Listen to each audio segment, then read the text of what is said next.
Nagpunas ako ng pawis na tumutulo sa gilid ng aking pisngi. Ang aga pa pero sobrang init na agad. Umayos ako ng tayo nang mapansin ko ang lalaking papalapit. "Ano sa'yo, sir?" Magalang at nakangiti kong tanong. Nakasuot siya ng white shirt, blue jeans, at Stan Smith. Hindi siya taga rito at hindi ko rin siya namumukhaan. "Are you a model?" Tanong niya sa akin. Kumunot ang aking noo. "No," sagot ko naman. Baka mamaya peking manager pala siya. "I'm Ron, by the way. I'm looking..." "Hindi ako interesado, sir." Putol ko sa kanyang sinasabi. "If you're looking for a woman to warm up your..." "Whoa, easy girl." Putol niya sa aking sinasabi. Natawa siya. Tinaasan ko naman siya ng kilay. "I am not interested." Matabang kong saad. Hindi ko pa man naririnig ang gusto niyang sabihin. 5,000 a day. Umiling ako. Hindi ito ang first time na merong lumapit sa akin na mayamang lalaki upang mag-offer ng ganito. "Sorry pero hindi ko binebenta ang katawan ko. Kahit naghihirap na ako ngayon, hindi ko magagawang ibenta ang katawan ko. Para lang ito sa lalaking mahal ko, sa ama ng anak ko, kahit na hindi na namin siya kasama. Hindi kita binibili. I just want to ask for a favor." Sabi naman niya. Hindi kita maintindihan at gaya ng sinabi ko hindi ako interesado. Giit ko naman para malaman niya na hindi ako interesado. "Pag-isipan mo, miss, babalik ako bukas." Pag-alis niya sakto namang lumapit si Ate Remy sa akin. "Anong kailangan niya sa'yo?" Tanong niya habang nakatanaw sa sasakyan na paalis. "Ino-offeran ako ng work, kaso diskumpiyado ako, ate. Kilala mo ba yun?" "Oo, mabuting tao yun. Tanungin mo na lang ulit kung ano ba yung work na ino-offer niya kapag bumalik siya bukas." Nilagnat si Frank kinagabihan. Ubus na kasi ang vitamins niya kaya't humina na naman ang resistensya niya. Yung kinita ko, sakto lang na pambili ko ng gamot niya at ng hapunan niya. Nag-request siya ng fried chicken at saka juice. Hindi ako nakapaghapunan pero ayos lang. Maaga akong lumabas kinaumagahan para maghanap ng mauutangan para may pangkain ng anak ko sa buong maghapon. At habang naglalakad-lakad, nakasalubong ko yung lalaki kahapon. "Ikaw na naman?" Masungit na tanong ko sa lalaki. Naalala ko yung offer niyang work. Kaso paano kung prosti pala ang hanap niya? Hindi ako ganun. Hindi ko kayang sikmurain kahit paubod siya ng gwapo. "Hiring yung butik ng kakilala ko. They're looking for a sales staff." Sagot niya sa halip. Nagsasabi kaya to ng totoo? Sales staff sa butik tapos 5,000? Anong butik yun? Saan? Bumuntong hininga siya. "The boutique's owner was my ex." Natigilan ako. Mukhang alam ko na kung ano ba talagang kailangan niya sa akin. Baka naman mapahamak ako dyan, ha? Agap ko. Umiling siya. "You just need to do your job there. Hatid sundo kita sa pagpasok at pag-uwi. Kailangan kong pagsilosin yung ex ko. We will hold hands. No kissing or malicious act." Paliwanag niya. Bakit ako? Tanong ko naman. Wala na bang iba? Kasi hindi ka niya kilala. Wala akong tiwala sa lalaking to eh. Saka wala naman akong maayos na mga gamit. Baka imbis na pagsilosan ako, pagtawanan lang niya ako. Paliwanag ko habang nakatingin sa lumang damit na suot ko. "Bibilhan kita. We'll also go out for dinner. Ilang oras lang naman yun. Kakain tayo tapos na. 5,000 a day. Hindi lang isang araw yun ha, dahil matigas ang puso nun eh." Iiling-iling siya. Mukhang siya pang desperado. Nag-isip ako ng ilang sandali. O sige, fine. Kailan ba tayo magsisimula? Kailangan ko rin ng pera talaga ngayon eh. Naalala kong anak ko. "Bukas, mag-apply ka tapos mag-training ka na rin agad." "Sure ka ba na wala kang ibang plano sa akin ha?" Paninigurado ko naman. Tumawa siya. "Wala." Kinakabahan ako pero wala akong choice. Iniwan ko ang anak ko kay ate. Hindi ko na siya pinagtinda ngayon. Nangako ako na bibigyan ko siya ng 1,000 pag uwi ko mamayang gabi. Nag-apply ako ng work sa butik na sinasabi ni Ron. Hindi ang may-ari ang nag-interview sa akin kung hindi ang assistant niya na si Ate Presi. Nasa kumpanya daw ang boss namin. Tumutulong daw ito sa pagmamanage ng business ng kanyang ama. She's the Soto heiress. Napatingin ako sa picture ni Sherry, ang boss namin. Hindi ko masisisi si Ron kung bakit hindi siya makapag-move on sa kanyang ex. Maganda to. At sabi nila, mabait din daw ang babae. Hapon na nang pumasok si Miss Sherry. Mas maganda pa pala siya sa personal. Hiyang-hiya ako at parang ngayon pa lang parang gusto ko nang umatras. Hindi nagparamdam sa akin si Ron ng 1 linggo. Kaya kahit paano, medyo naging panatag na ako. Busy daw ito pero araw-araw pinasusundo niya ako sa kanyang assistant. Binibigyan ako nito ng pera. Yung pinagkasunduan namin na 5,000. Kaya nang isang umaga na siya nang sumundo sa akin, labis ang gulat ko. Bakit? Nauutal kong tanong. Natawa siya. Ano bakit? Maang naman niyang tanong. Napailing na lang ako. Hindi naman pumapasok ng maaga si Miss Sherry kaya't hindi niya kami makikita. Parang nakukonsensya na ako pero hiwalay naman na sila, hindi ba? Nahihiya talaga ako eh. Umalis din si Ron nang makita niya na wala pa ang boss ko. Nakipag-usap siya saglit kila Ate Presi na kakikitaan ng labis na pagkagulat. Nakakahiya. Ano na kayang iniisip nila tungkol sa akin ngayon? Kaso kailangan ko talaga ng pera. Mas okay na siguro to kaysa magbenta ako ng sarili kong katawan. Si Ron ang sumundo sa akin nang mag-uuwian na. Nandito na si Miss Sherry kaya't halos hindi na ako makagalaw sa sobrang kabathiya. Nauna na akong magpaalam na uuwi na. Pero hindi pa kami agad uuwi, sabi ni Ron. Magdi-dinner pa daw kami. Siguro kakain sa labas si Miss Sherry kaya isasama din ako ni Ron ngayon. Pinaayusan ako ni Ron sa isang mamahaling salon. Nagpupunta dati si Mami sa salon na ito. Napapatanong tuloy sa akin ng bakla na nag-aayos sa akin kung kaano-ano ko ba si Mami. Hindi ko sinabi na anak ako niya. Dahil sukoy din nila ang asawa ng uncle ko naghahaman. Yung nagnakaw ng titulo ng bahay namin ng mamatay ang daddy ko. Ayoko silang makita. Kailangan kong maging maingat dahil mahirap na. Baka kung ano pang gawin nila sa akin. Pinagsuot ako ni Ron ng mamahaling shoes, sandals at bag. May isang pair din ako ng earrings. Isasauli ko din to mamaya pagkatapos. Kahit papano, nakahinga ako ng maluwag nang pumasok kami ng restaurant. Pero pagkaraan ng ilang minuto, halos himatayin ako sa labis na kaba at pagkagulat. Ngayon alam ko na kung bakit akong napili ni Ron. Dahil ang kasama ng ex niya ngayon ay ang ex ko. No other than Engineer Francis Falcon. Parang ayoko nang ituloy to. Gusto kong mag-walk out. Hinawakan ni Ron ang aking kamay dahil ilang segundo akong nawala sa sarili. Pakiramdam ko yatakihin ako sa puso sa labis na kalabog nito. Parang magigiba ng aking ribcage. Nangangatog din ang aking katawan sa pinagsama-samang kaba, gulat, at yung naipon na mga gutom ko. Binulungan ako ni Ron. Relax, bulong niya. Huminga ako ng malalim but it didn't made me calm down. Yung salitang kalma ay wala sa aking sistema ngayon. Hindi ko alam kung paano ko kakalma sa hinaharap kong sitwasyon.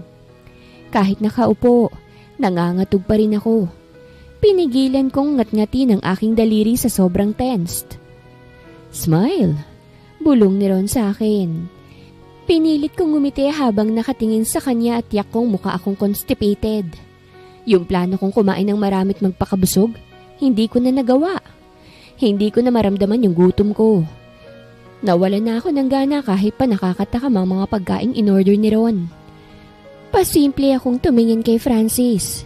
Hindi ko inaasahan na magkikita pa kami. Hindi ko hiniling sa Diyos na magkita ulit tayo dahil hindi ko rin alam kung paano kang haharapin. But seeing you now after how many years, halo-halo ang nararamdaman ko. I missed you so much. Gustong-gusto kitang yakapin at lapitan. Pero alam kong hindi ko na yun pwedeng gawin. Hindi na tayo. At sigurado rin akong kinamumuhian mo ko. And I totally understand it. Ilang taon nang lumipas pero kagaya pa rin ng nakaraan ang feelings ko para sa'yo. I still love you. I'm sorry, Ira. Bulong ni Ron. Pinilit kong ngumiti. It's okay. Pwede bang i-take out na lang natin tong tira natin? Tanong ko kay Ron. Malapit sa kanyang tenga. Nakakahiya kasi na marinig sa ibang table. Kung gusto mo, sayang din to. Bakit ba hindi ka kumain? Tinanong mo pa talaga yan ha? Medyo naiinis kong tanong sa kanya. Ngumiti siya at nagkamot ng ulo. Hindi mo man lang ako sinabihan. May paninising sabi ko. Kapag sinabi ko sa'yo, sasama ka ba? Tanong naman niya. Hindi ako agad nakasagot. Hindi ko alam. Pero siguro sa una ay hindi. Pero kalaunan ay papayag din ako para makita si Francis. Parang pinipiga ngayon ang puso ko. Pero alam kong hindi dapat. At lalong wala akong karapatan para maramdaman to. Hindi na parte ng buhay ko si Francis. Habang pauwi ako, hindi ko mapigilan ang pag-agos sa mga luha sa aking mga mata. How did you find me? Tanong ko kay Ron. Ilang araw nang nakaraan pero ngayon ko lang to natanong dahil ngayon ko lang nalaman ng dahilan kung bakit ako ang nilapitan niya. Na-curious ako kung papaano niya akong natunton. I have my ways and I'm sorry for not telling you. Hindi ko ina-expect na masasaktan ka sa muli ninyong pagkikita.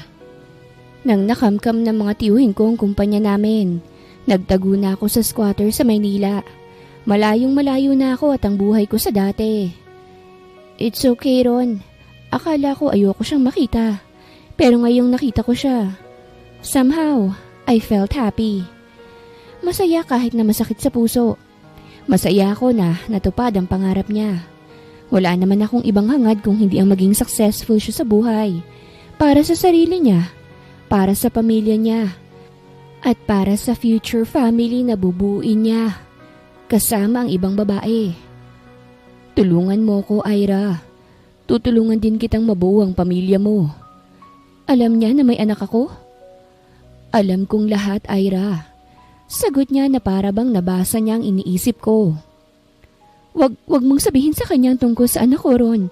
Hindi niya pwedeng malaman. I don't want my son to be involved with this.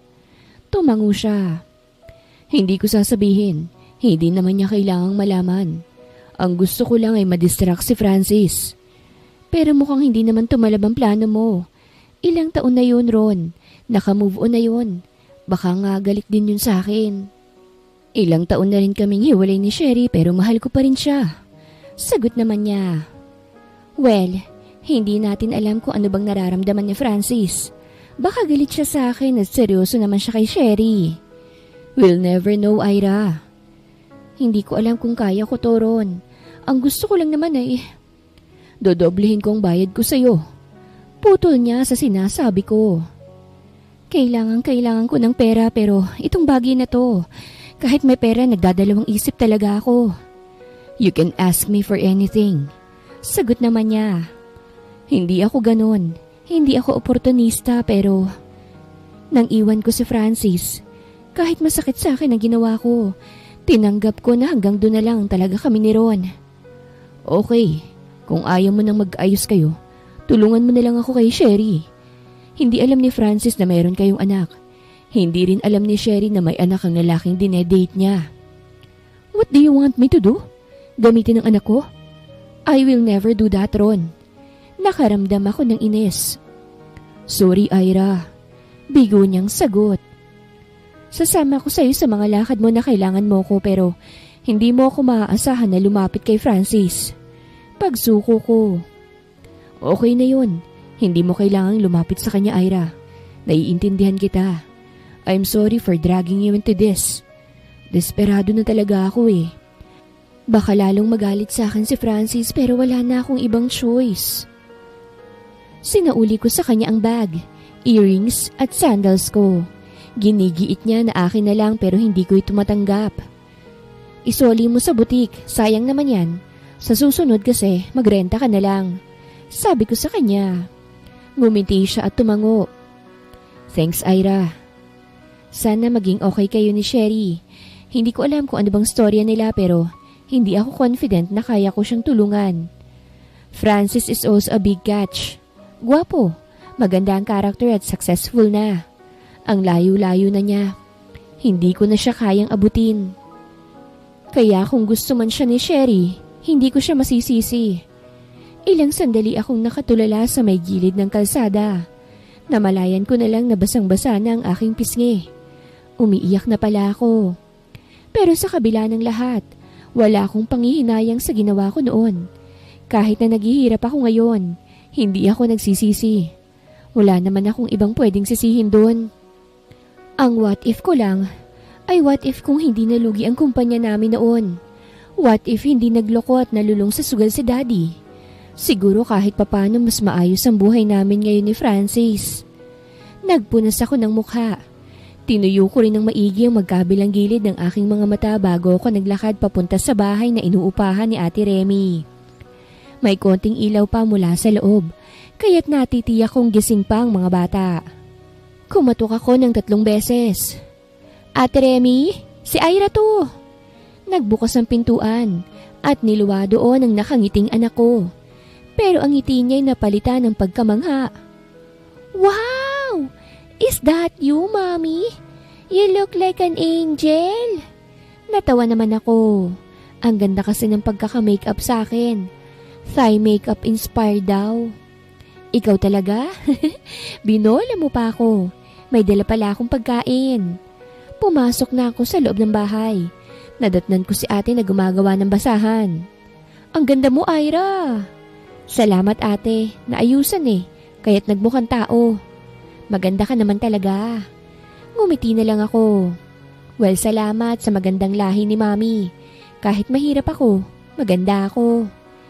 Iniangat ko ang hawak kong malaking paper bag. May pagkain akong dala. Ang mga inaantok niyang anak ay biglang bumangon. Pupungas-pungas pa ang mga ito kaya't natawa kami. Pinagsaluhan namin ang mga masasarap na pagkain. Tuwang-tuwa naman ang mga bata. Panay ang sabi nila na masarap daw. Mommy, pwede mo ba akong ibili ng ganitong pagkain ulit? Request ni Frank.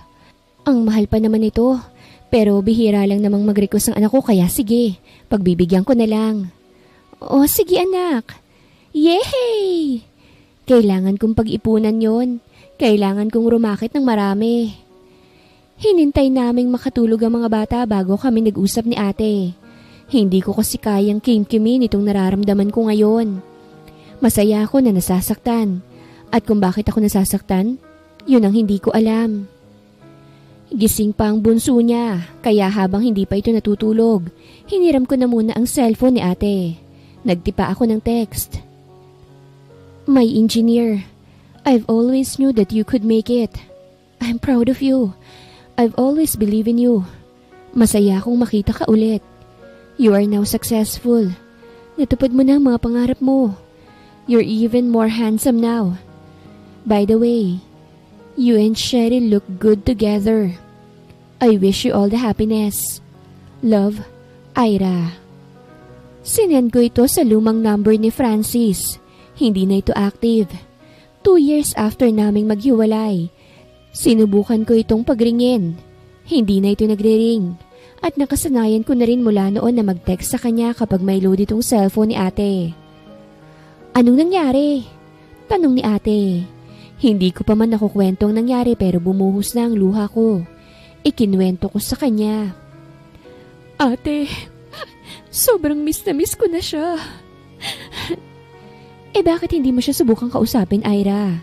May anak kayo at... Hindi ate. Nangako ako sa sarili ko na hindi ko na siya guguluhin pa. Masaya na siya sa buhay niya. Yun lang naman ang hangad ko ang maging masaya siya. But he deserves to know the truth. Magpaliwanag ka. Sabihin mo sa kanyang lahat. Sabihin mo ang tungkol kay Frank. He needs to know, Ira. Hindi pwedeng ikaw lang naghihirap, ano? Umiling ako. Tutulungan ko si Ron. Yun lang. Kahit mahal ko pa si Francis hanggang ngayon. Matagal ko nang tinanggap na hindi kami para sa isa't isa. Hanggang doon na lang ang kwento naming dalawa. Parang hindi ko na kayang ipagpatuloy ang ginagawa namin ni Ron. Kung hindi na siya mahal pa ni Sherry, Hindi na niya mapipilit pa ang sarili niya rito. Hindi makakatulong ang pagpapaselos niya rito dahil lalo lang sasama ang tingin ng babae sa kanya. Kahit hindi yun ang purpose niya kung bakit niya ako nilapitan, iba pa rin ang tingin ni Sherry. Mas lalo na siyang bad shot dito. Nahihiya na rin ako sa kanya. Parang ang kapal-kapal na rin ang mukha ko. Mabait si Sherry at hindi na rin ako magtataka kung bakit siya nililigawan ni Francis. Hindi matapobre ang babae. At balita ko ay galing ito sa hirap. She's lovable. Tanggap ko na kahit magkatuluyan sila ni Francis. They both deserve to be happy. Pareha silang mabuting tao. Kaso, sabi ng mga staff na malapit kay Sherry, magkaibigan lang daw sila. Hindi kaya pinagseselos lang din ni Sherry si Ron? Bahala na nga sila. Masyado na ako maraming iniisip. Kung ano man ang kalalabasan ng lahat ng to, magiging masaya ako para sa kanila. Habang naglalaba ako, bigla akong kinabahan kaya tinigil ko muna itong saglit. Lumabas ako ng bahay upang i-check si Frank. Nakikipaglaro siya sa mga bata sa kalsada. Frank! Malakas na tili ng mga batang kalaro ng aking anak. Akala ko nagkakahabulan lang sila pero pati ang iba pang mga bata ay sumisigaw na rin. Tumakbo naman ako palapit sa kinaroroonan nila at nakita ko na lang ang anak ko na nakahiga sa kalsada habang tila hirap na huminga. Sa sobrang takot, niyakap ko siya at binuhat. Mabuti na lang at dumaan ang mobil ng barangay, kaya tinulungan nila kaming makarating sa ospital. Kinuhanan nila ng dugo ang aking anak at nag-request sila ng iba't iba pang test sa kanya. Test pa lang pero hindi ko na kaya ang budget ko. Yung naitabi kong pera ubos na agad, na hindi ko pa nga nababayaran lahat ng kailangang test na gagawin. Pagkatapos ng initial test, nagpasya na ang mga doktor na i-admit na ang anak ko. Yung ibang test ay pinababayaran nila sa akin para magawa agad. Ano ho ba talagang kondisyon ng anak ko, Dok? Lakas loob kong tanong kahit na ang totoo. Takot na ako. Please God, sana hindi po ito seryoso. Ang anak ko na lang ang meron ako. Siya na lang ang dahilan kung bakit ako nagpapatuloy sa buhay. In-explain niya sa akin yung resulta ng test na abnormal daw ang level ng white blood cells at red blood cells ng aking anak. Hinawakan ko ang kamay ng anak ko na mahimbing na natutulog. Halos hindi ko na maintindihan ang paliwanag ng doktor. Pero isa lang nasa isip ko ngayon. Hindi ko kakayanin kung pati siya'y sumunod kila auntie at mommy. Wala akong tulog sa magdamag. Hindi ko alam kung anong gagawin ko. Kung saan ako kukuha ng pera para sa gastusin dito sa ospital. Gusto kong gumaling ang anak ko. Ira, niyakap ko si Ate Remy. Kanina ko pa kayo inaabangan eh. Ilang oras na pero hindi pa kayo umuwi. Kaya nagpasya na akong sumunod sa inyo. Ano sakit ni Frank? Ate, may leukemia si Frank. Nag-iyakan kami ni ate. Magpakatatag ka, okay? Higit na kailangan ka ni Frank ngayon. Nilabas niya ang kanyang wallet at inabutan niya ako ng 1,000. Huwag na ate, kailangan mo rin yan. Alam kong walang-wala ka na, kaya sige na. Bukas magkakapera ako kaya kunin mo na to. Para to kay Frank. Thank you ate. Pangako babayaran kita. Malungkot siyang ngumiti. Ayaw kitang pakailaman, Ira. Pero tingin ko kailangan mo nang ipaalam sa daddy ni Frank ang tungkol sa kanya. May pera yun eh. Makakatulong siya para mapagamot ang anak mo. Hihiram na lang po ako kay Ron, ate. O sige, ikaw ang bahala. Pinahiram ni ate ang kanyang cellphone bago siya umalis. Magtitinda raw muna siya. Kanina ko pa tinatawagan at tinitext si Ron pero hindi ko siya makontak. Kailangan ko pa naman ng tulong niya ngayon. Bumalik si ate ng 3:00 ng madaling araw. May bantay naman ng mga bata kaya dito na muna ako. Baka kailanganin mo ko eh. Ano na palang balita? Hindi ko makontak si Ron, ate. Baka broken hearted yun o busy. Ay, bumuntong hininga siya. Tumatakbo ang oras, Ira. Lapitan mo na si Francis. Kaso hindi ko naman alam ang bahay niya. Alam ko kung saan siya nagtatrabaho pero hindi ko alam kung saan siya nakatira. Nagbaka sakali ako magpunta sa bar na pinupuntahan nila ng mga kaibigan niya. Nabanggit to sa akin ni Ron dati. Kaso hindi naman ako makapasok sa bar dahil sa suot ko. Naghintay ako sa labas at nagbunga naman ang paghihintay ko. Nakita ko ang mga kaibigan niya na palabas ng bar. Ngunit hindi ko alam kung makakausap ko pa ng matino ang mga ito. Pero susubukan ko pa rin. Pinanliitan ako ng mga mata ng mga lalaki nang sumulpot ako sa harapan nila. Kinikilala nila ako. Kahit na lasing na, nakilala pa rin naman nila ako. Ira? Sabi ng isa sa kanila. Sinong Ira? Tanong naman ng isa. Francis X. Oh? Yung dahilan kung bakit siya sumasama na magbar na? Anong sinasabi nitong mga to? Oo, siya nga. Sagot naman ng isa. Mga lasing na talaga sila. Kasama niya ba si Francis? Tanong ko. Hindi eh, bakit? Umiling ako. Pwede ko bang hingin ang number niya? Pakikiusap ko. Number daw. Nagsikuhan pa sila. Naku, lobat yung phone ko. Sabi naman ng isa. Iyong dalawa naman ay wala daw dalang phone. Hindi rin nila memorize ang number ng kaibigan nila. It's okay. Bukas kapag nakita ko siya sasabihin ko na hinahanap mo siya ha. Ngumiti ako at tumango. Salamat. Bagsak ang balikat ko na bumalik ng ospital. Mag-uumagan at nagpa-follow up na rin ang mga nurse at doktor sa akin. Wala akong choice kung hindi ang lumapit kay Sherry. Isasangtabi ko na lang ang hiya ko. Babayaran ko rin naman to.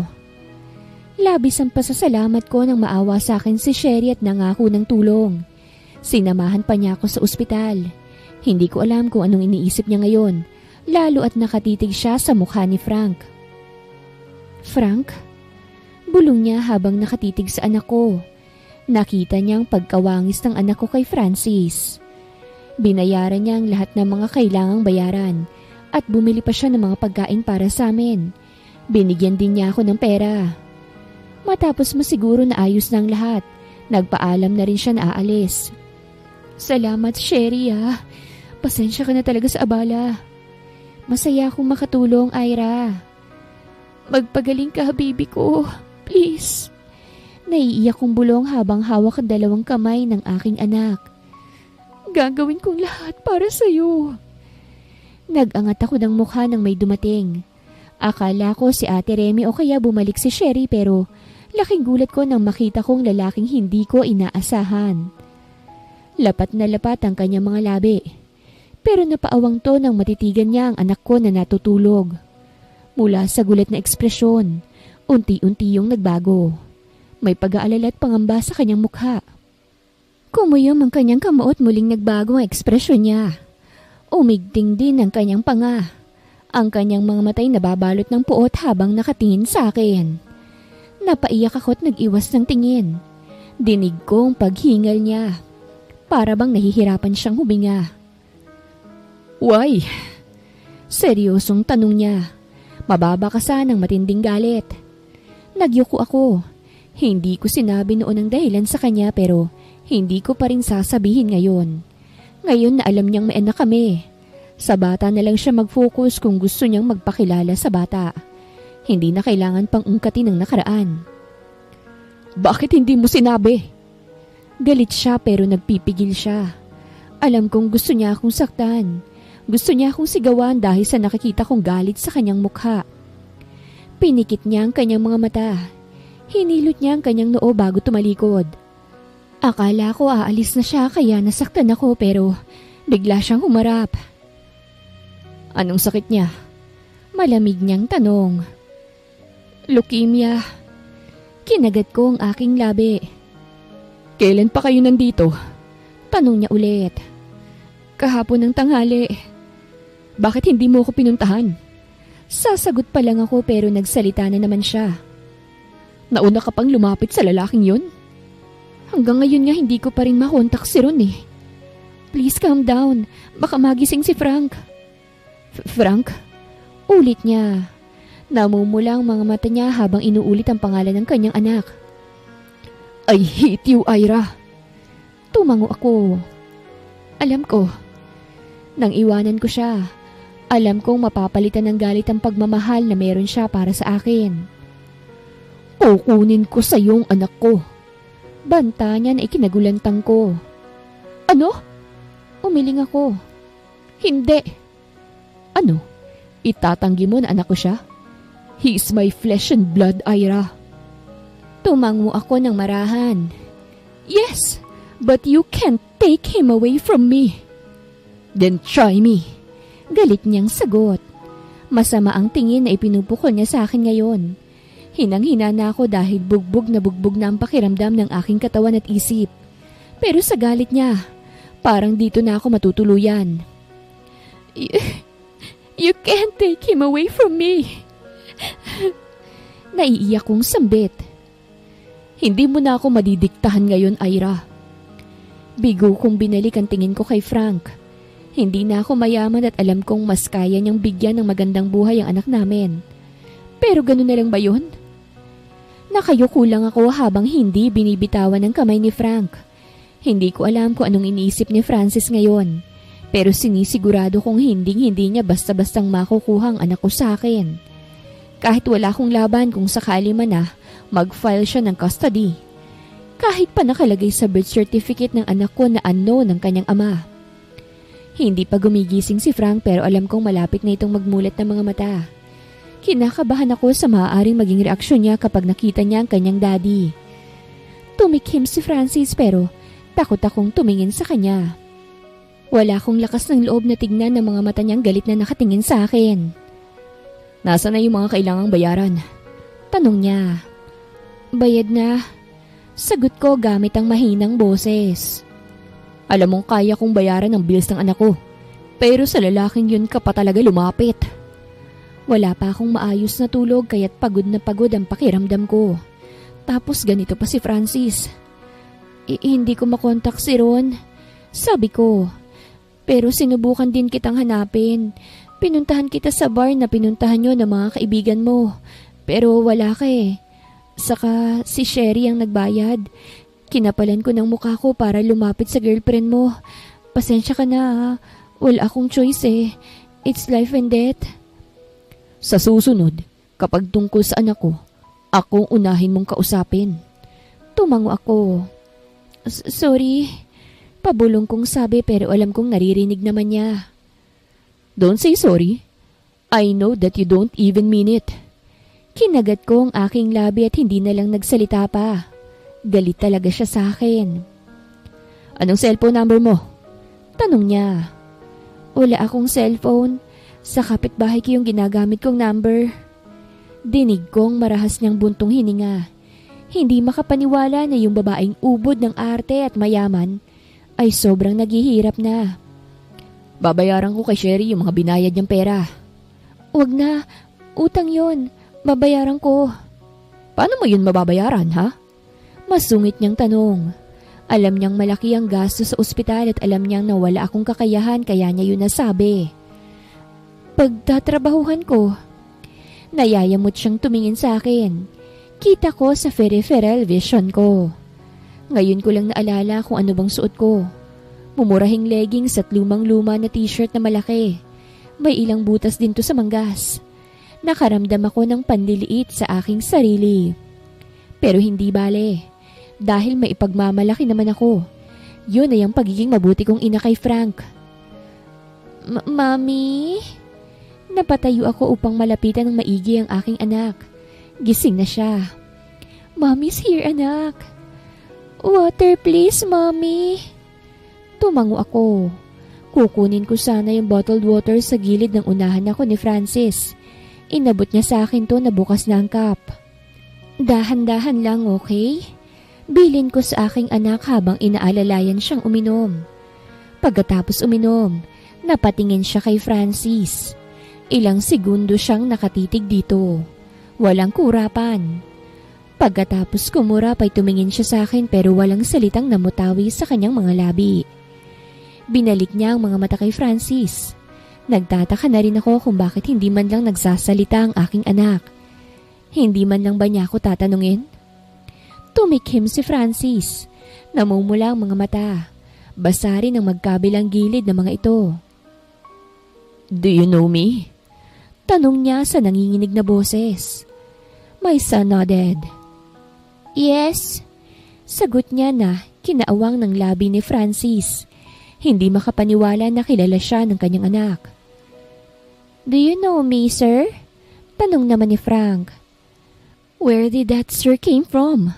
Mas nagulat pa si Francis. Kita ko rin ang pagdaan ng sakit sa kanyang mga mata. "I just found out about you today." Nahihiya, nagsisisi, nasasaktang sagot ni Francis. Tipid na ngumiti si Frank dito. Alam kong nahihiya ito ngayon sa lalaki. "Are you hungry, baby?" Masuyong tanong ko sa anak. Umiling siya. "I'll eat later, mommy." "Okay then, maliligo na muna ako ha. Hahayaan ko na munang mag-ama na medyo nagkakahiyaan pa. Ayoko sanang iwan ng anak ko kaso alam ko naman na hindi ito basta-bastang kukunin ni Francis. Nakaswero pa ito." Nagtagal ako sa banyo ng mga 5 minuto. Paglabas ko, nakaupo na sa gilid ng hospital bed si Francis. Hawak niya ang kamay ni Frank. Nahihiya pa rin ang anak ko sa kanyang ama.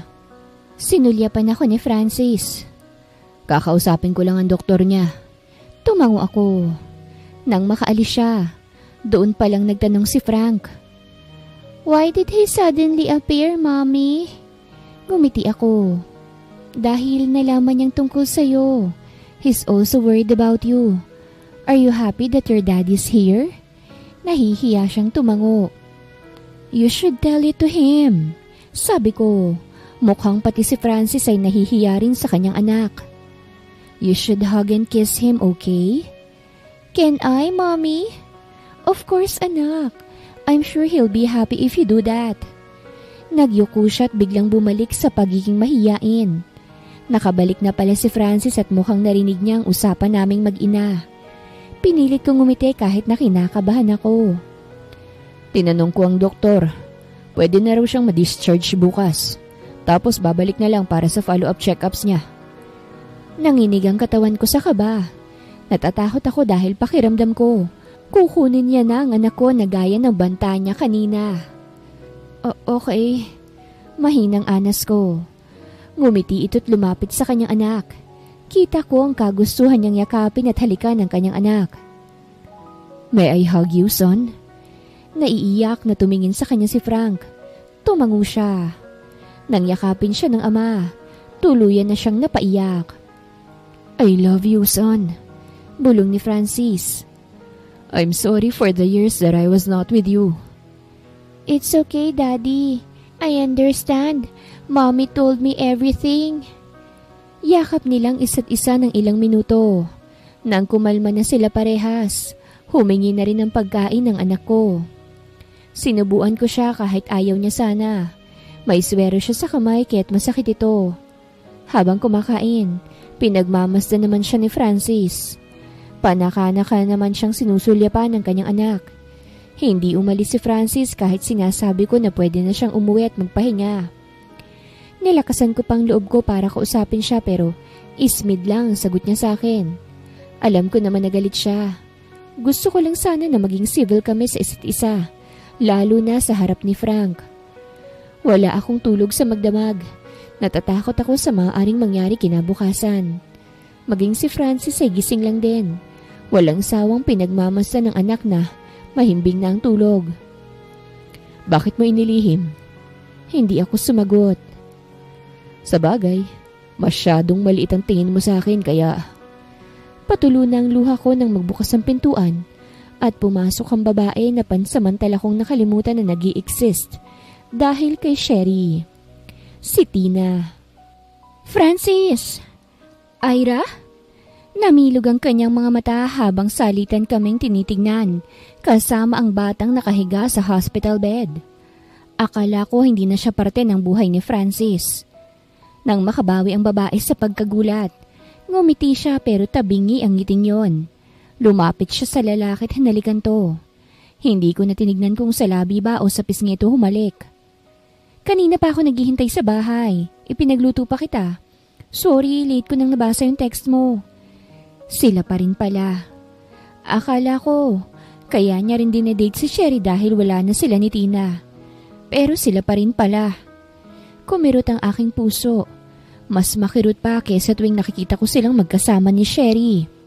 Hindi ko naman sana ililihim ang tungkol sa baby namin ni Francis. Kaso nang bumalik ako, sila na ni Tina. Pumasok ako ng banyo dahil hindi ko na kayang magpanggap. Hindi ko na kayang magpanggap na nakamove on na ako at okay lang ang lahat. Hindi ko na kaya pang pigilan ang pagtulo ng aking mga luha. Tahimik akong umiyak sa banyo. Masakit pa rin pala. Kaya mo yan, Ira. Ilang taon nang nakalipas at ilang pagsubok na rin ang pinagdaanan mo. Ayos lang yan. Ipakita mo sa kanila na ayos ka lang. Hindi ka pwedeng magpakita ng kahinaan kahit pa walang-wala ka ngayon. Naghilamos ako. Pinunasan ko ang aking luha gamit ang towel na dala ko rito sa loob ng banyo. Nang lumabas ako, sinigurado kong hindi na ulit ako maluluha pa. Hinanda ko ng sarili ko sa makikita ko ngunit paglabas ko, wala na si Tina. Nakatayo naman si Francis sa tabi ng kama ni Frank. Pinagmamasdan niyang anak at paminsan-minsan ay hinahaplos ang buhok at pisngi. Ako na lang ang magbabantay, sabi niya. Naupo siya sa upuan sa gilid. Naupo naman ako sa mahabang upuan. Nagmuni-muni ng ilang sandali bago ako nahiga. Hindi ako naantok dahil sa dami ng aking iniisip. Pero dulot na rin ng pagod.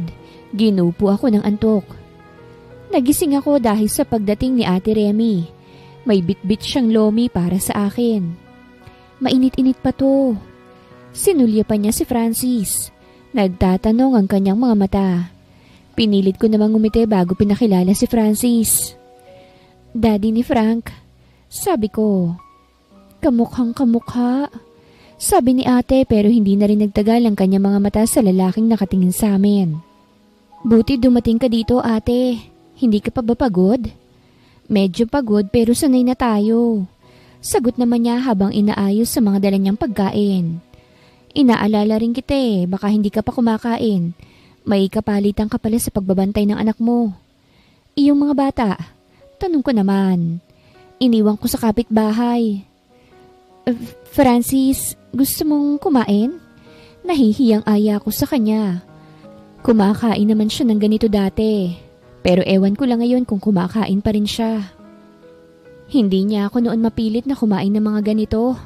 Ang bilis talagang magbago ng panahon. Ang buhay ay punong-puno ng hiwaga. Kung ngayon, maaaring nasa taas ka. Bukas hindi mo na masasabi kung mananatili ka pa rin sa pwestong yun. Busog pa ako. Sagot niya habang nakatingin sa akin na nagsimula ng kumain. Medyo malakas akong kumain kapag may pagkain. Kung walang pagkain, kaya ko rin namang magtiis. Kaya siguro medyo payat ako. Pero hindi naman ako mukhang sick. Nagbukas si ate ng orange at pinaghatian namin yon. Kailan lalabas si Frank? Bukas ate, pwede na raw siyang ma-discharge. Miss na siya ng mga anak ko. Hindi ko alam ang sasabihin ko. Bigla ko kasing naalala yung sinabi ni Francis. Kukunin niya si Frank sa akin. Kaya't natatakot ako para bukas. Hindi na rin nagtagal pa si ate dahil kailangan niyang matulog. See you tomorrow sabi niya. Salamat sa pagdalaw ate. Nang makaalis siya, para naman akong tuod. Hirap gumalaw dahil may pares na mga matang nakatingin sa akin. Ilang na ilang ako. Kung dati ay gustong-gusto kong sa akin nakatuon ang mga matang yon, ngayon ay iba na. Alam kong ang mga matang to ay galit sa akin. Iniinsulto ako at nilalait. Naalala ko yung sinabi ko noon sa sulat para sa kanya. He's no good for me. Hindi sapat ang pagmamahal lang. Nahiga na ako para makaidlip man lang kahit papano. It's already 4 a.m. Bukas, may panibagong pagsubok na naman akong susuungin. Sana hindi ko yun ikadurog ng husto. Nagising ako bandang 6:00 dahil sa pag-iyak ni Frank. Hinahanap niya ako. Mommy's here. Mahilo-hilo pa akong lumapit sa kanya. Sumampa ako sa kama at binuhat siya. I thought you left, Mommy. Bakit ka naman iiwanan ni Mommy? Ngumiti siya at sa mga bisig ko ay muli siyang nakatulog. Seryoso namang nakatitig sa amin ang kanyang ama. Para bang meron siyang malalim na iniisip. Why is he still here, Mommy? Pabulong niyang tanong pero alam kong umabot yun sa pandinig ng kanyang ama. Because he's worried about your condition. Was he here for us? Did he come back for us? Hindi ko yun nagawang sagutin. Si Francis lang ang makakasagot ng bagay na yon. Pero alam kong hindi niya ito direktang sasagutin dahil baka masaktan ng bata. Dumating si Tina at meron siyang dalang mga pagkain. Nagtataka si Frank at ramdam ko ang kalungkutan sa kanyang mga mata nang makita niyang humalik ang babae sa pisngi ng kanyang ama. Hi Pogi, I'm your Tita Tina. Kung sila ni Francis, kahit na ayoko, kailangan kong tanggapin na magiging pangalawang ina siya ni Frank. Tinignan ko ang aking anak. Ngumiti ako sa kanya at tumango. Pinakita ko sa anak ko na ayos lang. Pinilit niyang ngumiti sa babae pero hindi yun nagtagal. Hindi rin ako magtataga dahil marami akong kailangan gawin sa work, sabi ng babae. Marami na rin ang nagbago sa kanya. Pumusyaw ang kanyang kulay. Maayos na siyang mag-makeup. Maiksi pa ring manamit pero bumagay naman sa kanya kahit papano. Ang babaeng dating kinaiinisan at pinagseselosan ko, nakakaangat na ngayon sa buhay. Nang makaalis ang babae, naging tahimik na rin si Frank. Kinakausap ko siya ngunit matamlay siyang sumasagot. Hindi siya pinakilala ni Francis pero kung wala silang relasyon, maaari naman niyang sabihin na kaibigan o katrabaho lang niya ang babae, hindi ba?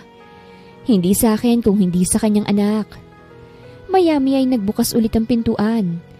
Nagulat ako nang dumating ang kapatid at mama ni Francis.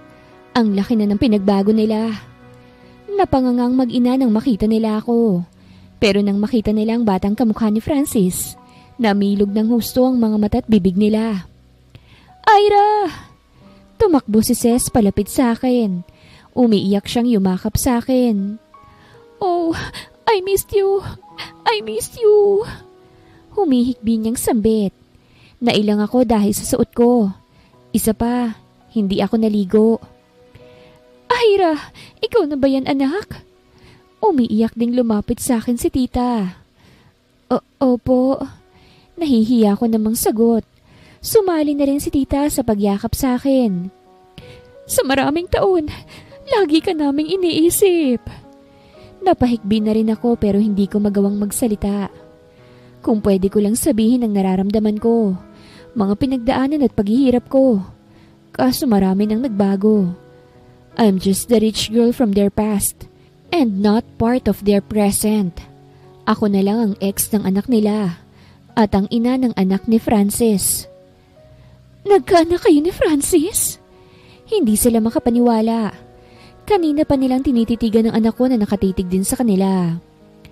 Ang sabi lang ni Francis ay nandito siya sa ospital. Kaya't nagmamadali kaming nagpunta rito. May anak pala kayo? Napatingin ako kay Francis. Halos hindi man lang nagbabago ang ekspresyon niya. Seryoso, pero ang lalim ng iniisip. At kapag nagsasalubong ang aming mga mata, titignan niya ako ng masama. Nakapalagayan naman ng loob ni Frank ang kanyang tita at lola. Tuwang-tuwang mga ito sa kanya. Medyo matured siya, no? Sabi ni tita.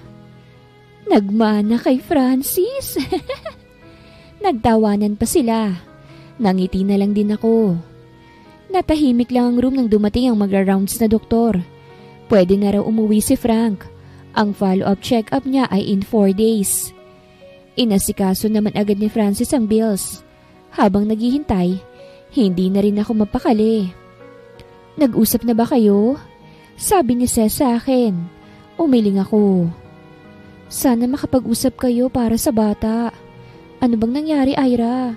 Bakit ganito? Akala ko. Hindi na niya naituloy ang sinasabi dahil nakabalik na agad si Francis. Let's go. Aya niya. Saan kayo nakatira? Tanong ni tita. Sa bahay ko uuwi si Frank. Singit naman ni Francis. Ha? Nagkatinginan ng mag-iina. Si Frank naman ay tila nauunawaan ang nangyayari. Naiiyak siyang tumingin sa akin. Si Frank lang? Tanong ni Ces. Medyo naiinis sa kanyang kapatid. Kukunin ko si Frank. Hindi mo siya basta-basta makukuha, Francis. Wala ka sa birth certificate ng bata. Dahil hindi mo hinayaan na maging ama ng anak ko, Ira. Hindi ako nakasagot agad. Sa akin lang si Frank. Talaga ba?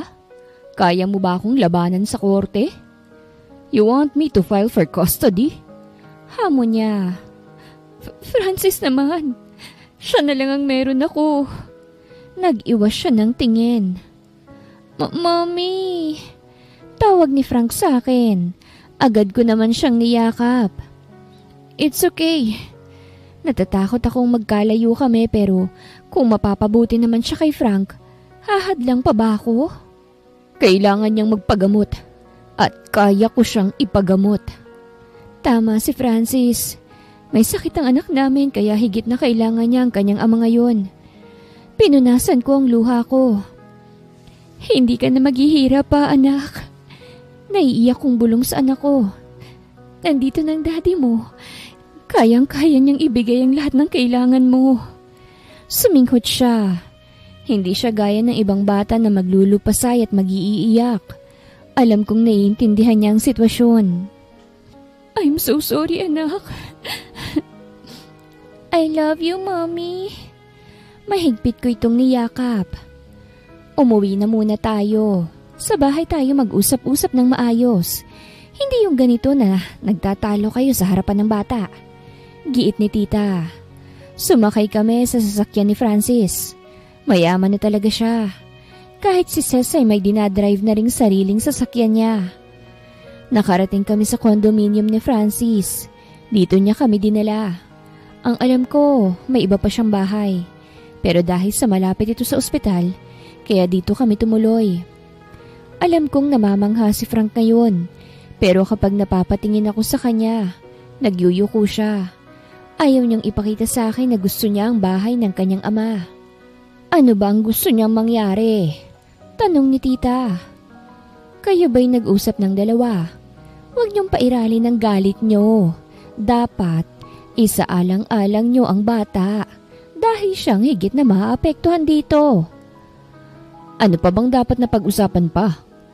Malamig na tanong ni Francis. Kaya kong ibigay ang mga pangangailangan ng anak ko. At isa pa, umiling siya. Never mind. Basta na lang itong tumalikod. Pinilit niyang umalis kaysa makipag-usap ng maayos. Naiintindihan ko ang inaasta niya. Sinaktan ko siya noon. I totally understand. Inasahan ko na rin to. Na ang dating pagmamahal niya sa akin ay mapapalitan ng galit. I'm sorry for hurting you in the past, Francis. But seeing you now, I didn't feel any regrets. Lahat ng ginawa ko para sa ikakabuti nating lahat. Sana, dumating ang araw na mapatawad mo ko. Pinipigilan ko ang sarili ko na mapahagulgol. Ayokong ipakita sa aking anak na sobrang helpless ako.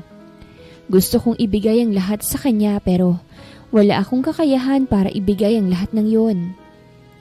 Yung isang kwarto, doon na lang kayo magkakwarto. Sabi ni tita sa amin. Baka kay Frank lang dahil ayaw ni Francis na narito ako. Hindi naman niya ako responsibilidad na patirahin dito dahil lang sa may anak kami. Pumasok kami sa kwarto na itinuro ni tita. Merong komportabling higaan na ikinatuwa naman ni Frank. Nang mapatingin siya sa akin, para bang nakonsensya siya. Itinago niya ang galak sa kanyang mukha. Ngumiti ako. Ipinakita ko na masaya ako para sa kanya. Masaya ako na masaya siya. Hinayaan ko na muna sila tita at Frank sa kwarto. Naupo ako sa tabi ni Cess. Agad naman niya akong niyakap. Kanina pa iyak ng iyak. Ano bang nangyari sa'yo? Akala ko maayos ang lahat pero bakit ganito? Tapos may anak pala kayo ni kuya. Nagyuko ako. Hindi ko masabi sa kanyang lahat dahil ayokong kaawaan niya ako. Maayos naman ako. Sabi ko na lang. Napalaki ko ng maayos si Frank. Pero halos mapabayaan mo na yung sarili mo. Suminok siya. Niyakap niya ako. Ang tatag mo, Ira. Sobrang tatag mo. Habang magkayakap kami, lumabas naman si Frank. Para bang nakahinga ito ng maluwag nang makita ko. Oh, why? Tanong ko. I thought you already left, Mommy. Sinenyasan ko siyang lumapit. I want you to be strong, okay? Papayag ka ba sa gusto ni Kuya? Tanong naman ni Ses. Huwag kang papayag. Ano bang magagawa ko? May pera si Francis. Ako wala akong pera. Kung nasan si Frank, dapat nandun ka rin. Bumuntong hininga ko. Mama, I want water. Hiling ni Frank kaya tumayo ako. O sige, kukuha lang ako ha. Nagpunta ako ng kusina upang kumuha ng tubig. Puro malamig ang tubig. Hindi pa man din sanay si Frank. Pinili ko yung hindi masyadong malamig. Palabas na ako ng kusina nang matigilan ako dahil sa narinig kong usapan ng anak ko at ng tita niya. Who would you choose? Nakayuko ang aking anak. Nag-isip siya ng 2 minuto bago sumagot. I wanted to choose Daddy. Nanikip ang aking dibdib sa narinig kong sinabi ng aking anak. I knew this day would come kapag nakilala niya na ang kanyang ama. Ano lang ba ang buhay na kaya kong ibigay sa kanya kumpara sa kayang ibigay ni Francis? But I know Mommy would be sad. Then, kanino ka sasama? Kay Mommy na lang? Umiiyak na sagot ng anak ko. I just want to choose Daddy so that Mommy won't need to work for me anymore. Ayoko siyang nakikitang nahihirapan dahil sa akin. Madami siyang work para mabigay ang needs ko. Her back always hurts. She always told me she's fine even if she's really not. Tuloy-tuloy ang pag-agos ng luha ko. Para akong natutunaw dahil sa mga sinasabi ng aking anak. She always lie. Sinasabi niyang kumain na siya pero alam kong hindi pa. Dinig kong tumutunog ang tummy niya dahil sa gutom. Tapos sasabihin niya na busog pa siya. Tinakpan ko ang aking bibig gamit ang isang palad ko. Oh, ang anak ko. I love my mommy so much. And how about your daddy? Don't you love him? Tumango siya. Yes, I love him. Wala ako sa mundo kung wala siya. Why can't you choose him instead? He can give you everything you wanted. Mommy and I are family. Kahit mahirap lang kami, masaya naman kami. Hindi siya mag-aasawa para sa akin. Hindi rin siya nagbo-boyfriend. Sinabi niya sa akin yun. We only have each other. She only have me. Daddy will soon have a family of his own. He will marry. He will also have his own kids. While Mommy will be alone. She will be sad without me. Do you want Mommy and Daddy to be back together? Sandali siyang nag-isip. May iba ng love si Daddy eh. Gaya nung kapitbahay namin. Wala silang papa. Their papa have his own family already. Nagpunas ako ng luha. Napatingin ako sa lalaking galing pala sa may balcony. Masama ang tingin niya sa akin kaya't agad akong nagyuko. Nang mapansin kami nila Ses, inaya nila si Francis sa kwarto. Susunod din sana ako nang lumapit sa akin si Francis. Napalunok ako at halos kapusin ako ng hininga dahil sa kaba. Nagsisisi ka man lang ba sa ginawa mo? Matigas niyang tanong. Sinubukan ko siyang tignan sa mga mata pero hindi ko yun matagalan. Umiling ako ng marahan. No. Pagkasabi ko noon, ay muli na naman akong iniwan. Kahit pa bumalik kami sa nakaraan, pipiliin ko pa ring iwanan siya para sa kanyang ikabubuti. Nakatulog na si Frank, kaya plano ko na umalis sana para muna kunin ang mga gamit niya sa bahay. Kinausap kanina ni Tita at Ses si Francis. Hindi ko rin alam kung anong pinag-usapan nila dahil wala naman silang sinasabi sa akin. Anak, kumain na tayo. Aya ni Tita sa akin. Umorder si Ses ng pagkain at yun ang tanghalian nila. Sige lang po. Aalis po sana ako. Saan ka pupunta? Malamig na tanong ni Francis. Hindi mo pwedeng kunin si Frank. Hindi ko naman siya kukunin. Francis, kailangan niya magpakimo kaya't hindi ko siya kukunin. Naiiyak na naman ako. Kukunin ko lang sana yung mga gamit niya. No need. Kaya kong bumili. Maayos pa naman yung mga gamit niya na binili ko. Kahit ganito ko, maayos ang mga gamit ng anak ko. Hindi na baling mukhang basahan ng mga suot ko. Basta't masigurado ko lang na maayos ang suot ng anak ko. Francis, ayusin mo nga yung pananalita mo. Sabi ni tita. Kaya nga, nakakainis si kuya. Bumuntong hiningang lalaki. Kumain ka na muna. Mamaya ka nalang umalis. Siguraduhin mo lang na bumalik ka kagad. Hindi ka nakapagpaalam sa bata. Baka umiyak yun kapag nagising na wala ka. Sabi niya habang hindi nakatingin sa akin. Nauna na siyang naglakad papuntang kusina. Kahit ayoko sanang kumain, napilitan akong sumunod sa kusina. Naglagay lang ako ng konting ulam pero dinagdagan yun ni tita. Kumain ka ng marami. Ang payat-payat mo na oh. Pasimple pa siyang nagpunas ng luha. Si Ces naman ay namumula na ang mga mata. Masarap ang pagkain at panay din ang lagay ng pagkain ng mag-ina sa plato ko. Si Francis naman ay tahimik lang na kumakain. Para bang meron siyang iniisip. Pagkatapos kumain, sinamsam ko na ang mga plato namin para sana hugasan pero pinigilan ako ni Ces. Kami na. Umalis ka na para makabalik ka kagad, ha? Sige. Salamat, ha? Ingat ka, ha? Bumalik ka kagad. Nadaanan ko si Francis sa may sala. Nakasandal siya sa backrest ng sofa habang nakatingala. Aalis na ako. Hindi man lang siya sumagot. Pagdating ko ng bahay, naglinis na muna ako.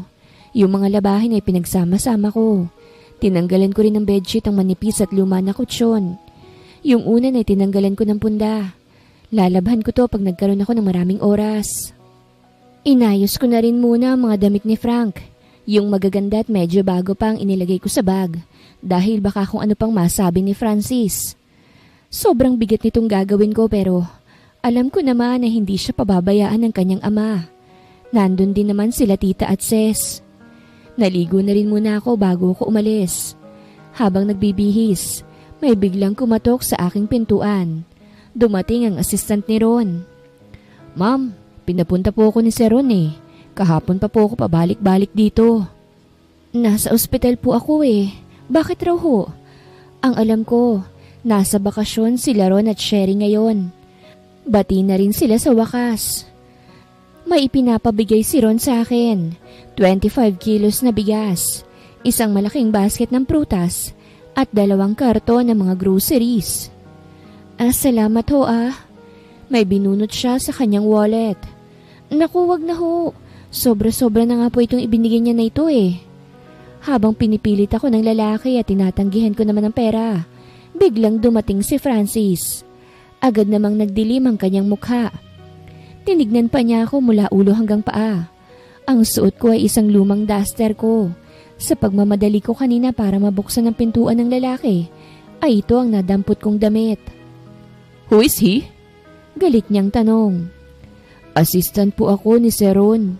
Magalang na sagot ng lalaki. O bakit? Anong ginagawa mo rito? May pinapasabi lang po siya kay Miss Ira. Napatingin si Francis sa mga nakalapag na groceries. Aalis na rin po ako. Nagmamadali nang umalis ang lalaki. O bakit ka nagpunta rito? Tanong ko naman kay Francis. Hinahanap ka na ng bata. Oo sige, saglit lang. Wag na wag mong dadalhin yan sa bahay ko. Inis niyang sambit nang subukan kong bitbitin yung nakakarton. Ibibigay ko kay Ate Remy. Bakit bang sungit nito? Sa bagay, masungit din naman talaga siya noon sa akin nang bagong dating pa lang ako sa probinsya. Mas masungit pa ngayon dahil galit nga siya sa akin. Nagpatulong ako sa mga tambay sa labas upang dalhin ang mga groceries sa bahay ni ate. Ano tong mga to? Iiwan ko muna dito ate. Yung prutas ubusin nyo na lang ng mga bata. Yung bigas hatiin mo sa 2. Pati po yung groceries.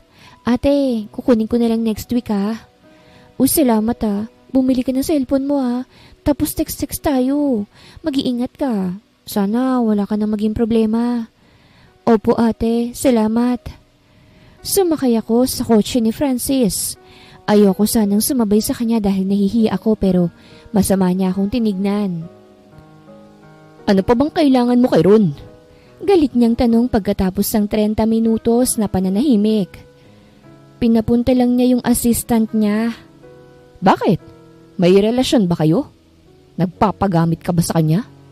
Ano? Pakiramdam ko, double meaning ang kanyang sinabi. Wala kaming relasyon, Francis. O ano palang meron kayo?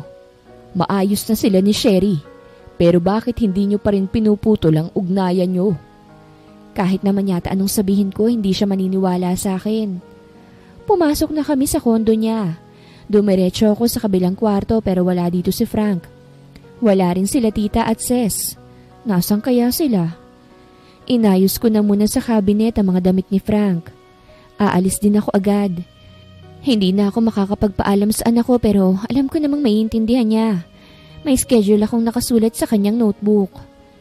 Kumatok ako sa pintuan ng kwarto ni Francis. Bakit? Napalunok ako dahil katatapos lang niyang maligo. Nakatapis lang siya ng tuwalya. Nag-iwas ako ng tingin bago sumagot. Nasaan si Frank? Baka naman siya sa playground sa baba. Tumango ako. Okay. Saan ka pupunta? Tanong niya dahil may bitbit akong bag. Uuwi na. Alagaan mo sana ng mabuti. Nagulat ako nang basta na lang niya akong hilahin papasok sa kanyang silid. Isinandal niya ako sa dingding. Sinipsip niya ang aking leeg at naramdaman ko na lang na nilihis na pala niya pababa ang suot kong panty. Iniangat niya ang isa kong binti. Nagsalubong ang aming mga mata. Malamlam ang mga mata kong nakatingin sa kanya habang siya naman ay punong-puno ng galit. Hindi ka pwedeng umalis kung manlalalaki ka lang naman. Napasinghap ako. Anong manlalalaki? Kahit kailan, wala akong ibang... Umulos siya nang wala man lang pag-iingat. Mabilis ang bawat pagbaon niya at may kasamang galit. Sobrang sakit. Banat na banat ang aking pakiramdam. Feeling ko first time ko ulit ito. Sobrang saglit lang din nun. Hinugot din niya agad. Sinubukan ko siyang halikan pero umiwas siya. No, we're not lovers so we shouldn't kiss. I don't want to kiss you. I don't love you anymore. Para akong binuhusan ng kumukulong tubig. Basta na lang niya akong tinalikuran. Pumasok na siya sa banyo. Nanghihina ako. Hindi ganito yung Francis na minahal ko. Gusto kong maglupasay at umiyak dahil ang sakit-sakit ng puso ko. Pero hindi ko pwedeng gawin yon habang nasa harapan ko siya. Sinuot ko ang aking panty at nagmamadaling lumabas ng kanyang silid hanggang makalabas ako ng kanyang unit. 3 araw nang nakalipas mula nang umalis ako sa kondo ni Francis. Masakit pa rin sa akin yung nangyari. Kapag naaalala ko ay naiiyak pa rin ako. Ngunit hindi ako pwedeng magmukmok dahil kailangan kong kumita ng pera. Pangalawang kasal na to na kumuha sa akin bilang hair and makeup artist. Halos wala pa akong tulog pero ayos lang. Masaya ako't nalilibang at maayos din ang kita ko rito. Pagkatapos ng kasal, nagpaalam na ako sa bride. Sumakay ako sa bus at plano ko ay dediretso na agad ako ng bahay upang makapagpahinga. Bukas ay dadalawin ko si Frank. Sana lang ay hindi ako pagbawalan ni Francis. Alam kong galit siya sa akin pero sana wag niyang idamay ang anak namin. Sabi ni Ses lagi daw akong hinahanap ni Frank. Katext ko lagi si Ses eh. Ina-update niya ako sa anak ko. Sila ni titang nag-aalaga dito kapag nasa work si Francis. Naiiyak ako habang nasa biyahe. Hindi ako sanay na malayo sa anak ko kaso alam kong ikakabuti niya na ang lahat ng ito. May pera si Francis. Maganda ang buhay. Mabibigyan niya ng komportableng buhay ang anak ko. Pagbaba ko ng bus, nakatanggap ako ng text galing kay Ses. Umiiyak daw si Frank kaya puntahan ko raw ito. Madaling-madali naman akong sumakay ng taxi papunta ng kondo ni Francis. Pero pagdating ko doon, hindi naman to umiiyak. Naglalaro sila ni tita at Ses. Tumatawa pa nga. Tamad kong tinignan si Ses. Gusto niya lang akong pumunta rito. Alam na nga niya na mainit ang ulo ng kapatid niya sa akin eh. Oh, nandito na ang mami mo. Sabi ni tita sa anak ko. Mabilis namang tumayo si Frank. Patakbo itong lumapit sa akin at yumakap. Mami ko, I miss you so much. I missed you so much to anak ko. Pinupog ko siya ng halik sa pisngi pati sa kanyang leeg. Paamoy nga ng kilikili. Mabango na siguro to kasi hindi na pinagpapawisan eh. Tawang-tawa ito. Ito ang nadatnan ni Francis. Nagulat pa to nang makita ko. Nakaramdam naman ako ng pagkailang. Tumikim ako at tumayo. Sabi ni Ses kasi umiiyak si Frank kaya't nagpunta ako rito. Napatingin siya sa maleta na nasa gilid ko. Nagtaas siya ng kilay. Baka iniisip niya, hinakot ko na ang mga damit ko at dito ko na planong tumira. May kapang laman yan. Paliwanag ko bago pa man siya makapagsalita ng hindi maganda. Mami, dito tayo. Hinila naman ako ni Frank papunta sa mga laruan niyang nagkalat. Ang dami kong toys. Binili nila Lola, Tita, and Daddy. Hinalikan ko siya sa pisngi at niyakap. Wow, ang dami naman. Did you say thank you to them? Opo, I did. Lumapit sa akin si Tita. Niyakap niya ako at hinalikan. Ganon din si Ses. Sumiksik pa nga sa akin. Napangiti ako. Naiiyak. Nag-shopping pala ako para sa'yo. Sabi nito. Nakakahiya naman. Hindi ka na sana nag-abala pa. Anong abala ka dyan? Saka sabi ko sa'yo noon, diba? Babawi ako sa'yo. Dati ang dami-dami mong binibigay sa amin. Oo, dati yon. Nung mayaman pa ako. Nang buhay pa si Mami at hindi pa ginugupo ng sakit. Nang hindi pa nalulugi ang negosyo namin. Nung buhay pa si Tita. Nagpunas ako ng luha. Namimiss ko na si Tita at Mami.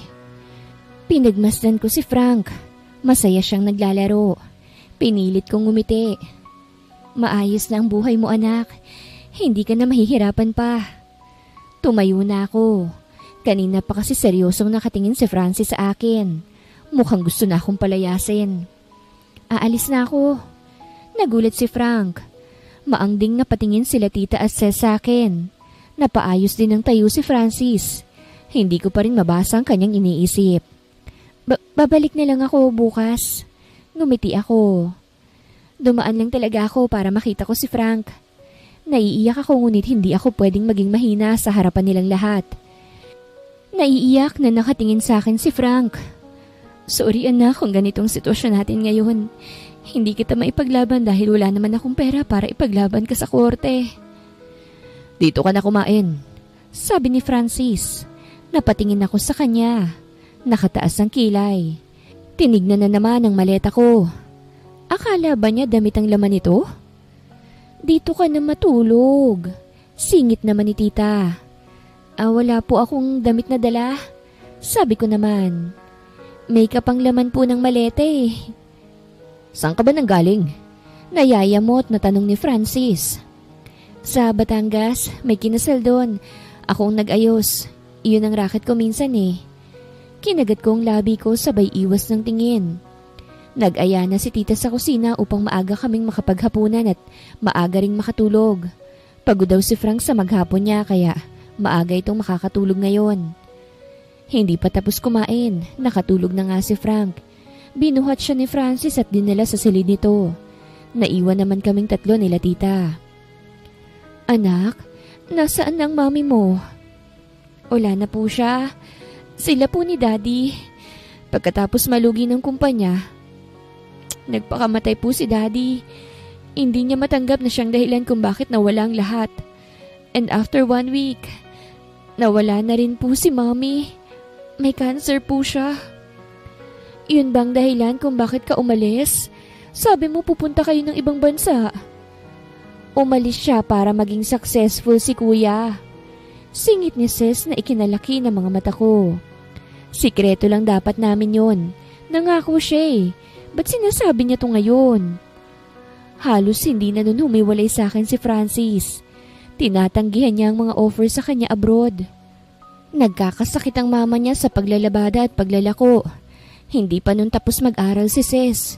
Nahihirapan siya mag-part-time after ng school. Ginigipit na rin sila ng mga pinagkakautangan nila. Kung mayaman pa sana kami noon, ako nang magbabayad. Ako na rin ang magpapaaral kay Sis. Bibigyan ko ng munting negosyo si tita. Pwede rin akong sumama sana kay Francis sa Europe kaso wala na. Sa isang iglap, mahirap na kami. Pati ang pagpapagamot ni Mami hindi na rin namin ma-afford. Napatikhim ako't napaayos ang upo nang makita ko si Francis na nakatayo na sa may hamba ng pintuan. Tahimik lang siya. Siguro naman hindi niya narinig yung sinabi ni Sis kanina. Mas okay nang hindi niya malaman ang totoo. Pagkatapos kumain, nauna nang umalis si Francis sa hapag. Tumulong naman ako sa pagliligpit ng pinagkainan namin. Tahimik lang si tita. Hindi na ulit nagtanong pa. Pero kita ko ang lungkot sa kanyang mga mata. Aalis na po ako. Iha, pwede ka namang matulog dito. Sa kwarto ni Frank. Doon tayo matulog. Hindi na po tita. Babalik po ako bukas. Naglakad na ako papuntang sala. Hinila ko ang maleta. Hinanap ko si Francis pero hindi ko siya makita. Umalis na lang ako. Baka kung magpaalam pa ako sa kanya kung ano pang sabihin niya sa akin. Pagdating ko ng bahay, naglinis na muna ako. Hindi rin naman ako makakatulog agad kahit napagod at puyat ako. Pagkatapos maglinis, nagbabad ako ng mga labahin. Bukas ko na ito kukusutin. Maliligo na muna ako para makatulog na. 11:00 na pala ng gabi. Pahiga na sana ako sa kama nang may kumatok sa pintuan. Baka si Ate Remy, sa isip-isip ko. Sino yan? It's me. Nanigas ako sa kinatatayuan ko nang marinig ko ang boses ni Francis. Anong ginagawa niya rito? Kahit na may sama ako ng loob sa kanya, hindi naman pwedeng hindi ko siya pagbuksan ng pintuan at basta nalang itaboy. Anong ginagawa mo rito? May nangyari ba? Nakainom ka ba? Nakatitig lang siya sa akin. Namumula ang kanyang mga mata. Humakbang siya kaya't napaatras ako. Nagulat na lang ako nang basta na lang niya akong niyakap. Francis! Umiwas ako nang akmang hahalikan niya ako. Di ba hindi naman tayo? Hindi mo na ako mahal. Bakit mo ako hahalikan? Buong hinanakit kong tanong. Saka may nobya siya. Si Tina. I'm sorry. Bulong niya. I'm sorry for hurting you. Hindi ko sinasadya yung mga sinabi ko. Galit ako pero... Bumuntong hininga ako. Umuwi ka na, Francis. Gabi na. Nagulat ako nang basta na lang siyang lumuhod sa harapan ko. Francis! Ira, mahal kita. Hanggang ngayon mahal kita. Galit na galit ako nung umalis ka't iniwanan ako. Pero hindi pa rin nawawala ang pagmamahal ko sa'yo. Ikaw ang inspirasyon ko para sa pag-abot sa kung ano meron ako ngayon. Kung hindi mo na ako mahal, it's okay. Gagawin kong lahat upang mahalin mo ako ulit. Umiling-iling ako. Umiiyak na rin ako. Hindi na kami bagay. Take me back, please. Babawi ako sa'yo. Hayaan mo bumawi ako sa'yo sa lahat ng sakripisyo mo. Ira, I love you. I love you. Yumuyog-yog ang balikat niya sa pag-iyak. Sa mga nakalipas na taon, hindi ako tumitingin sa iba. Hindi ako nagmahal ng iba. Dahil sa mga nakalipas na taon, ikaw pa rin talagang laman itong puso ko. Akala ko ba, hindi mo na ako mahal? May hinanakit kong tanong. Sinabi ko lang yun dahil galit ako sa'yo. And I regret it. I'm sorry, please. Patawarin mo ko, Ira. Tumayo ka na dyan, Francis. Tumayo siya't niyakap ako. Hinayaan ko siyang umiyak sa balikat ko. Umuwi ka na, Francis. Sabi ko pagkaraan ng ilang minuto. Hindi siya makapaniwalang tumingin sa akin. Ira, kalimutan mo na ako. Bakit, ha? Tingin mo kaya kong gawin yun? Hindi, Ira. Hindi na tayo bagay pa. Umismid siya. Masama ang tingin sa akin. Sino ka para magsabi ng ganyan sa akin? Bakit? Nung mahirap pa lang ako, nagustuhan mo naman ako, hindi ba? Ako lang ang magdidesisyon kung sinong nababagay sa akin. At ikaw lang yun. Nanlaki ang mga mata ko nang basta niya na lang akong hinalikan. Niyakap niya ako ng mahigpit nang tangkain kong itulak siya. Francis! Saway ko pero hindi niya ako binibitawan. Hanggang sa ang halik niya ay unti-unti kong gantihan. Umiiyak ako habang sinusuklian ko ang kanyang matamis na halik. Miss na miss ko na siya. Hindi ko akalain na mangyayari pa ito. Mahal pa rin niya ako. I love you, Ira. Bulong niya sa akin. Pagkatapos ng makapigil hiningang halikan namin. Nahihiya naman akong tumingin sa kanya. Hinaplos naman niya ang pisngi ko. I love you. Bulong niya. I love you too, Francis. Mula noon hanggang ngayon. Matamis siyang ngumiti habang hinahaplos ang aking pisngi. Huwag ka nang umiyak. Pagpapatahan niya sa akin. I'm sorry for making you cry. I'm sorry.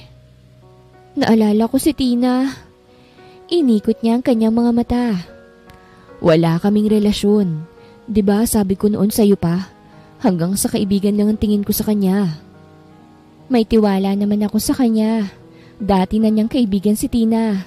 Sabi nga ni Ses noon, hindi siya magugustuhan ni Francis dahil malayo daw ito sa tipo niyang babae. Hindi ka ba nagkagusto kay Sherry? No, we're just friends. Saka hindi pa nga siya nakaka-move on kay Ron. At hindi pa rin ako nakaka-move on sa babaeng nang iwan sa akin 6 years ago. Kinagat ko ang aking pang-ibabang labi. Umuwi na tayo. Aya niya sa akin. Doon ka na tumira sa kondo kasama ang anak natin. Ginagawa mo ba to dahil kay Frank? O dahil pinakiusapan ka nila tita? What? No! Ginagawa ko to dahil mahal kita. Kahit wala si Frank, gagawin ko pa rin to. Kung alam mo lang, ilang taon na kitang hinahanap. Kaya nga nagpupunta ako ng bar kasi umaasa akong makikita kita doon. Sabi mo nun, kapag may trabaho ka na magpaparte ka tuwing gabi. Sinabi ko yon nung mayaman pa ako. Kaso wala eh. Hindi na nga rin ako nakapagtapos ng pag-aaral dahil hindi ko na kayang magbayad ng tuition. Kailangan ko ring buhayin si Frank. Mababa ang self-confidence ko pero araw-araw naman akong binibigyan ng assurance si Francis. Masayang-masaya ang aming anak nang malaman niya na okay na kami ng daddy niya. May pabulaklak naman siyang dala para sa akin. Sa umaga't gabi, binibigyan niya ako ng bulaklak. Sinabi ko na ngang huwag niya na akong bilhan dahil nalalanta lang. Pangarap ko to, na mabigyan ka ng bulaklak at mabilhan ng mga regalo. Dahil hindi ako mayaman noon eh. Mas lalo lang tuloy akong nahuhulog sa kanya. Hinalikan niya ang pisngi ko. Mag-date tayo. Aya niya sa akin. Sakto na nakasuot naman ako ng dress dahil ipinagbihis ako ni Ses. O sige, pinabantayan na muna namin si Frank sa tita at lola niya. Nagpark si Francis sa basement. Mukhang hindi kami sa bar pupunta. Baka titingin siya ng property. Condominium ata ito eh. O baka may bar sa itaas. Pinagbuksan niya ako ng pintuan. At habang naglalakad kami papuntang elevator ay nakahawak siya sa aking bewang. Hindi ko na rin tinitingnan kung anong floor ang pinindot niya. Kanina ko pa kasi iniisip kung kailan ba niya ako pakakasalan. Ilang buwan na kasi ang nakalipas mula nang maging okay kami. Nang magbukas ang pintuan, masuyo niya akong hinila. Titingin yata siya ng property na bibili niya. O may party ang isa sa katrabaho niya. Pero teka, parang pamilya tong lugar na ito ah. Oh my goodness! Iniikot ko ang aking paningin sa buong paligid. I know this place. I used to live here. Ito yung penthouse namin. Gustong gusto ni Mami ang place na ito. Kaming dalawang pumili nito noon. Francis! Nakita kong binebenta ng nakabili noon sa mami mo. Sabi niya, binili ba niya to? Sa'yo na ulit to. Nakangiti niyang sambit. Binili mo? Tiyak kong sobrang mahal ng benta nito. Hindi money wise na bilhin niya ito. Yeah, for you. Bakit? Tinuro niya yung nasa harapan namin. Wala naman akong makikita sa harapan kundi ang mga building sa labas. Tumingin pa rin naman ako doon at gano'n na lang ang panlalaki ng aking mga mata. Sa building na nasa harapan, Merong nakasulat doon na, "Marry me." Francis! Nag-iiyak na ako. Wala na sa poise. Paglingon ko, nakaluhod na siya habang hawak ang isang singsing. Lagi ko noong sinasabi na darating ang tamang panahon para sa lahat. Bata ka pa nun, at alam kong walang katiyakan ng mga susunod na bukas. Pero kahit na ganun, alam ko sa sarili ko na ikaw na ang babaeng ihaharap ko sa altar. Lagi ko noong ipinagdarasal na sana mahintay mo ko hanggang sa maging successful na ako. Mahintay mo yung panahon na mamimit ko na ang gusto mo sa isang lalaki. Panahong kaya ko nang bumili ng maayos na damit. Panahong kaya na kitang bilhan ng bulaklak at ang mga mamahaling regalo. Napahagulgol na ako. Nakakainis. Bakit ba kasi may paganito pa eh? Nanginginig ang kanyang balikat. Nung umalis ka, para na rin gumuho ang pag-asa na mayroon ako. Pero sa kabila nung sakit at galit na nararamdaman ko para sa'yo, ginusto ko pa rin magpatuloy at ikaw ang isa sa mga dahilan nun. Huminga siya ng malalim at nakatingalang tumingin sa akin. I never stopped loving you. I never stopped dreaming of a future for us. Nananatili ka sa pantasya at sa puso ko. Ira Gonzalez, hindi pa ako successful na gaya ng pinapangarap ko pero... Hindi pa ba? Tanong ko naman. Hindi pa. Kulang yun kung hindi mo pa ako pakakasalan. Kung hindi mo dadalhin ang apelido ko. Kayo ni Frank. I love you, Francis. Ira. Napahikbi siya. I never stop loving you too. Kailanman hindi ka nawala sa puso ko. You own my heart. At walang ibang lalaking gusto kong magmay-ari nito. I love you, Ira. Will you be my Mrs. Falcon? Yes, Francis. Hinawakan niya ang aking baba habang ang isa niyang kamay ay nakahawak naman sa aking bewang. I love you. I love you so much. He kissed my lips. Pinikit ko naman ang aking mga mata at ninanamnam ang kanyang matamis na halik. After 3 months, ikinasal na kami. Binigyan niya ako ng engranding kasal. At pagkatapos ng 2 taon na gamutan, magaling na si Frank. Nagpa siya kaming mamasyal sa abroad. Mag-tour sa iba't ibang mga bansa upang tuparin ang pangarap namin ng mga estudyante pa lang kami. Hindi ko lubos inakala na darating pa ang sandaling to. Na magkikita kami ulit ni Francis pagkatapos ko siyang iwanan noon. At lalong hindi ko inakala na matutupad pa ang pangarap namin noon na tatanda kaming magkasama. Kung nasan man sila mami at tita ngayon, alam kong masaya silang nakatanaw sa akin. Hindi na ako malungkot at naghihirap. Magkasama na rin kami ni Francis.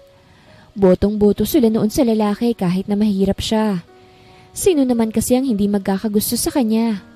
Gwapo, matalino, mabait at masipag. Buti na lang talaga at nagustuhan niya ako. Kahit na masyado akong maarte noon, lalo na ng bagong salta ko sa probinsya nila. Napangiti ako. Hinaplos ko ang aking tiyan. I'm 2 months pregnant now. Malaki na si Frank at magaling na rin ang kanyang sakit kaya ginawa na namin siya ng kapatid. At nakapag-tour na rin kami ni Francis sa mga pangarap naming marating na mga bansa. Ano pa bang mahihiling ko sa buhay? Araw-araw kong ipinagpapasalamat sa Diyos dahil sa lahat ng ito. Napangiti ako nang yakapin ako mula sa likuran ni Francis. Kararating lang niya galing sa trabaho. I'm home. Bulong niya. Humarap ako sa kanya upang pagmasdan ang gwapo niyang mukha. I love you, Francis. Mas mahal kita, Ira. Wakas.